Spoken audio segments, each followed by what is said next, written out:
तुम सबकी मदद करते हो, लेकिन तुम्हें बदले में मिलता क्या है? धोखा। तुम्हें लोग तभी याद करते जब उन्हें तुम्हारी जरूरत होती है। ऐसा इसलिए नहीं हो रहा है क्योंकि तुम अच्छे इंसान हो और ये दुनिया मतलबी है। तुम इमोशनली वीक हो। वहीं अयानो कोजी को कोई इस्तेमाल क्यों नहीं कर पाता है? क्योंकि वो खुद की इमोशन को ही नहीं समझ पाता है। तो दूसरों की इमोशन की तो बात ही छोड़ दो, लेकिन रियलिटी ये है कि वो एक फिक्शनल कैरेक्टर है। तुम अपनी परियों की दुनिया से रियलिटी में आ जाओ, क्योंकि इमोशन ही तुम्हें इंसान बनाते हैं, लेकिन साथ में इमोशन मैनिपुलेट भी करते हैं। लेकिन टेंशन मत लो, इस वीडियो में हम 5 सिंपल स्टेप को डिस्कस करेंगे जिससे तुम्हारे इमोशन तुम्हें कभी मैनिपुलेट नहीं कर पाएंगे, बल्कि तुम उन्हें कंट्रोल करोगे। So starting with step 1।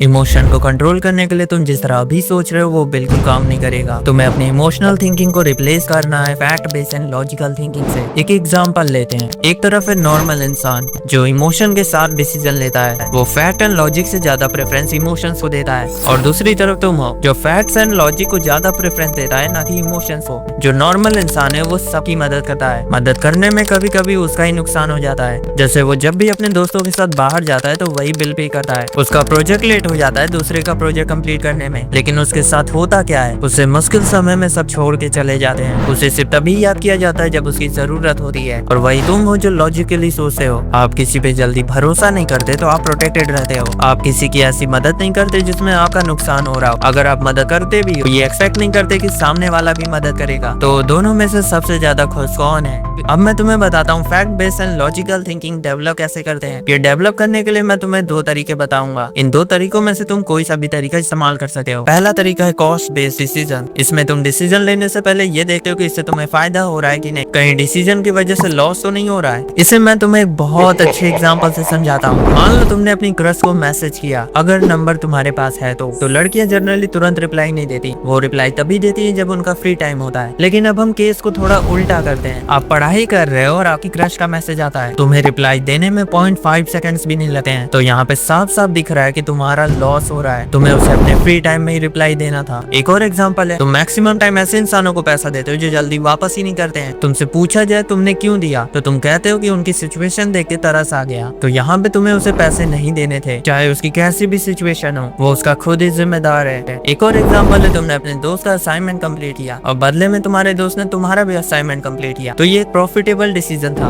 अब से जब भी तुम डिसीजन लोगे तो 30 सेकंड रुके जरूर सोचना, कहीं इस डिसीजन की वजह से मुझे लॉस तो नहीं हो रहा है। एक और बात जो मैं क्लियर कर देता हूँ, जब भी आप लोग प्रॉफिट वर्ड सुनते हो तो उसे फाइनेंस या फिर पर्सनल बेनिफिट से जोड़ते हो, लेकिन कई बार प्रॉफिट का मतलब होता है इनर हैप्पीनेस। जैसे तुमने किसी स्ट्रेंजर की मदद की, उससे तुम्हें बहुत ज्यादा खुशी मिली, तो वो भी एक प्रॉफिट होता है। अब बात कर लेते हैं सेकंड तरीके की, and that is time based decisions. अगर तुम कोई डिसीजन ले रहे हो तो खुद से सवाल करो, क्या ये डिसीजन तुम्हें 5 साल बाद भी याद रहेगा? जैसे किसी इंसान ने तुम्हें गाली दे दी तो उस समय तुम्हें उससे लड़ना नहीं है, क्योंकि उससे किए जाने वाली बहस तुम्हें 1 महीने बाद भी याद नहीं रहेगी। और उस फालतू सी चीज के लिए तुमने अपना मूड का कबाड़ा कर लिया और तुमने अपना अटेंशन ऐसे इंसान को दिया जो तुम्हारे अटेंशन के लायक ही नहीं था। लेकिन सबसे ज्यादा इंपॉर्टेंट चीज जो तुम्हारी वेस्ट हुई वो था तुम्हारा टाइम। अयानो कोजी भी सामने वाले को उसकी वर्क के हिसाब से टाइम और अटेंशन देता है। ये सेकंड तरीका तुम्हें फर्स्ट वाले से सिमिलर लग सकता है, क्योंकि इसमें तुम प्रॉफिट को टाइम से मेजर करते हो। सो ये 2 तरीके थे जिससे तुम fact based and logical decision ले सकते हो, लेकिन तुम्हारा इमोशनल डिसीजन लेना सालों की हैबिट है, वो इतनी आसानी से नहीं छूटेगी। तो इसके लिए तुम्हें फॉलो करना पड़ेगा सेकंड स्टेप।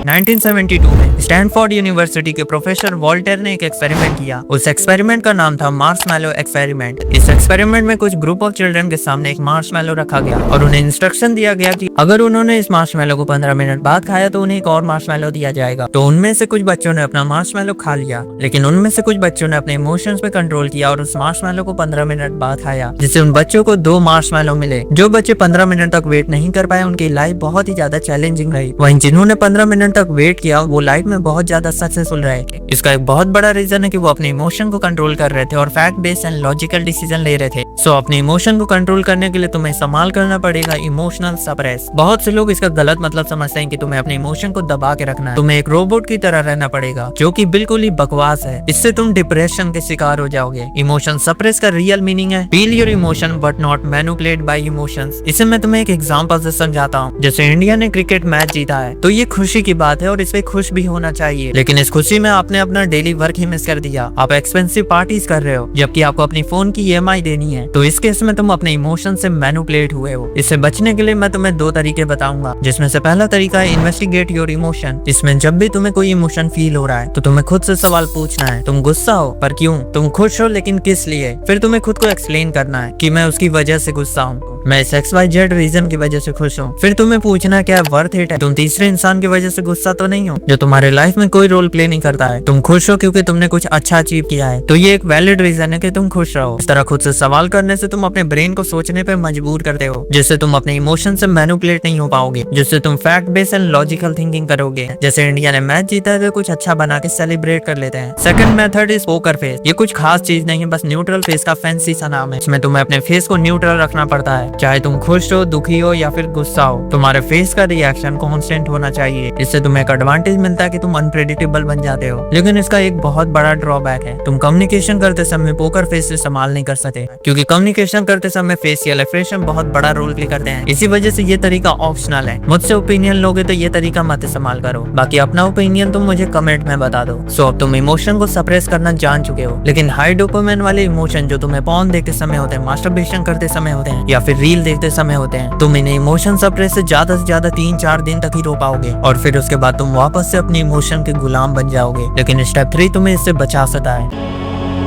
तुमने कितनी बार सोचा कि आज से पॉर्न नहीं देखूंगा, मास्टरबेट नहीं करूंगा, रील्स को छोड़ दूंगा, और कितनी बार ही टाइम टेबल बनाया होगा, लेकिन उसे तुम कभी फॉलो ही नहीं कर पाते, क्योंकि ये सब चीजें बहुत ही ज्यादा हाई अमाउंट में डोपामिन रिलीज करती हैं, जिससे सामने वाला एडिक्टेड हो जाता है। वो चाह के भी इन्हें कभी छोड़ ही नहीं पाता है। लेकिन जब तुम डिसिप्लिन रहते हो तो तुम्हारा शेड्यूल फिक्स होता है। जब तुम अपने डेली टास्क को कंप्लीट करते हो तो उससे जो तुम्हें हैप्पीनेस होती है वो इन सबसे ज्यादा सेटिस्फाइंग होती है। लेकिन प्रॉब्लम यही है कि हम डिसिप्लिन नहीं रह पाते। तो इस चीज के लिए मैं तुम्हें प्रॉपर एक रोड मैप देने वाला हूँ, जिसमें तुम्हें सबसे पहले गोल को सेट करना पड़ेगा। गोल तुम्हारा स्मार्ट होना चाहिए। स्मार्ट का मतलब specific, measurable, achievable, relevant and time bounded. इसमें बहुत से लोग गलती करते हैं कि अपने ड्रीम को ही गोल बना लेते हैं। जैसे मुझे अमीर बनना है, तुम्हें ये काम नहीं करना है। इसमें तुम्हें अपने गोल्स रखने हैं, जैसे कि मुझे 1 वीक में फिजिक्स रिवाइज करनी है, मुझे 1 वीक में अपनी स्क्रिप्टिंग को इम्प्रूव करना है, एक्सेट्रा। अब तुम्हें एक सिस्टम को बिल्ड करना है। ये सिस्टम तुम्हें पाथ दिखाएगा कि तुम अपने गोल को कैसे अचीव कर सकते हो। जैसे तुम्हें फिजिक्स को पूरी बुक रिवाइज करनी है तो 2 दिन में तुम पूरी थ्योरी रिवाइज कर सकते हो, और 3 दिन में तुम्हें क्वेश्चन प्रैक्टिस करनी है, और 2 दिन तुम्हें टेस्ट देना है। अगर स्क्रिप्टिंग की बात करें तो 2 दिन तुम्हें स्क्रिप्टिंग के ट्यूटोरियल देखना है और दूसरों की वीडियो को ऑब्जर्व करना है, और 5 दिन तुम्हें स्क्रिप्टिंग की प्रैक्टिस करनी है। सिस्टम में तुम्हें अपने एनवायरनमेंट को भी मॉडिफाई करना पड़ता है। तुम्हें एक ऐसा एनवायरनमेंट क्रिएट करना है जो तुम्हें फेवर करे, तुम अपने टास्क को कंप्लीट कर पाओ। जैसे अगर तुम्हें पढ़ाई करना है तो लाइब्रेरी जाओ या फिर टेबल एंड चेयर पे पढ़ो। अब तुम्हें क्रिएट करनी है रिपोर्ट। तुम्हें अपने फोन में नोट एप्लीकेशन को ओपन करना है, वहाँ पे तुम्हें फोल्डर बनाना है रिपोर्ट का। यहाँ पे तुम्हें हर दिन वो सब लिखना है जो तुमने दिन में किया। ये सुनने में तुम्हें कुछ खास नहीं लग रहा होगा, लेकिन ये बहुत ही ज्यादा इफेक्टिव है। एक बार ट्राई करके देखो, तुम खुद इंप्रूवमेंट महसूस करोगे। लेकिन बहुत बार तुम रिपोर्ट बनाना ही भूल जाओगे, तो इसका भी सॉल्यूशन है। तो तुम्हें अपने फोन के गूगल कैलेंडर को ओपन कर लेना है, और यहाँ पे तुम्हें प्लस वाले आइकन पे क्लिक कर देना है। देन यहाँ पे टास्क के ऊपर क्लिक कर देना है। यहाँ पे तुम्हें ऑल डे को ऑफ कर देना है। यहाँ पे तुम्हें टाइमिंग को 9 PM पे सेट कर देना है। फिर तुम्हें ओके के ऊपर क्लिक कर देना है। फिर यहाँ पे तुम्हें टाइटल में रिपोर्ट को टाइप करना है। फिर तुम्हें डज नॉट रिपीट के ऊपर क्लिक करना है, और इसे तुम्हें एवरी डे पे चूज कर लेना है। अब तुम्हें इसे सेव कर देना है। अब ये तुम्हें हर दिन रात के 9 बजे नोटिफिकेशन देगा कि तुम्हें रिपोर्ट लिखना है। इससे तुम कभी भी नहीं भूलोगे कि तुम्हें एक रिपोर्ट बनानी है।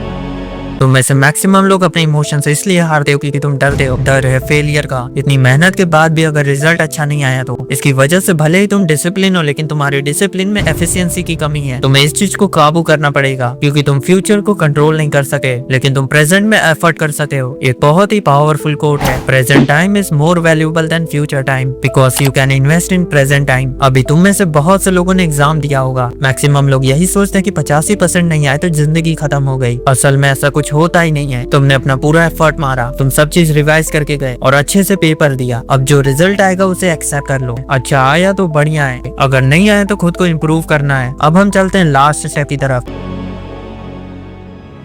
तुम जानते हो तुम्हारे और अयानो कोजी में क्या डिफरेंस है। अयानो कोजी अपने प्लान को एग्जीक्यूट कर पाता है, लेकिन तुम ये काम नहीं कर पाते। इसके बिना तुम चाहे कितनी भी वीडियो देख लो, कितनी भी मोटिवेशन स्पीच सुन लो, लेकिन कुछ काम नहीं करने वाला। तो मैं तुम्हें इसका एक तरीका बताता हूँ जिससे तुम किसी भी डिसीजन को इम्प्लीमेंट कर सके हो। तुम जब भी कोई चीज इम्प्लीमेंट करते हो तो अपना विल पावर इस्तेमाल करते हो, लेकिन 24 घंटे में कभी न कभी तुम कमजोर पड़ोगे, तुम्हारी विल पावर डाउन होगी, और ये एक नेचुरल चीज है। और उस समय तुम प्रोक्रास्टिनेशन करने लगोगे। अब यहाँ पे तुम्हें बस एक चीज को चेंज करना है। जब भी तुम कोई चीज इंप्लीमेंट करोगे तो तुम्हें विल पावर इस्तेमाल नहीं करनी, तुम्हें इस्तेमाल करना अपना ईगो। इस इंसान का विल पावर झुक सकता है लेकिन ईगो कभी नहीं झुका है। खुद से कहो औकात है तो इसमें से कोई एक स्टेप को फॉलो करके दिखा। फर्क तो नहीं रही एक्सेप्ट करने में, इस तरह बोलने से तुम्हारा ईगो ट्रिगर होता है। यकीन ना हो तो एक बार खुद को बोल के देखो। अब मैं समराइज कर देता हूँ सारी चीजों को। ब्रेन रीवायरिंग से तुम्हें fact based and logical decision लेना है। इमोशन सप्रेस से तुम्हें इमोशन से मैनिपुलेट होने से बचना है। डिसिप्लिन से तुम्हें एडिक्शन से बचना है। आउटकम से डिटैच होने से तुम अपने डिसिप्लिन की एफिशिएंसी को मेंटेन करते हो। इम्प्लीमेंटेशन जिससे तुम खुद को चेंज कर पाओगे। इस वीडियो का कंक्लूजन यही है कि तुम्हें अयानो कोजी जैसा नहीं बनना है। वो एक फिक्शनल कैरेक्टर है। तुम्हें खुद के इमोशन को कंट्रोल करके खुद का बेटर वर्जन बनना है। बाकी अगर तुम ऑब्जर्वेशन जैसी इंपॉर्टेंट स्किल को डेवलप करना चाहते हो तो तुम्हारे सामने एक वीडियो आ रही होगी, उसके ऊपर क्लिक कर दो। मिलते हैं उस वीडियो में।